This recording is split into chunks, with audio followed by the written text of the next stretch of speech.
Pinupuri ka namin, O Diyos, Ama, Anak, at Espiritu Santo. Salamat, Ama, na ibinigay mo sa amin si Jesus na iyong anak, na namatay para sa aming kasalanan, iyong muling binuhay, iniakyat at iniluklok sa iyong kanan sa langit. Salamat na ibinigay mo sa amin ang iyong banal na Espiritu, at sa pamamagitan niya ay ibinuhos mo ang iyong pag-ibig sa aming puso.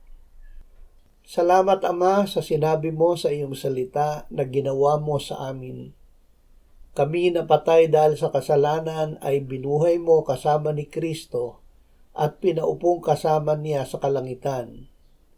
Hindi ito dahil sa aming nagawa, kundi dahil sa iyong biyaya na tinanggap namin sa pamamagitan ng pananampalataya na ikaw rin ang nagbigay mula sa iyong salita.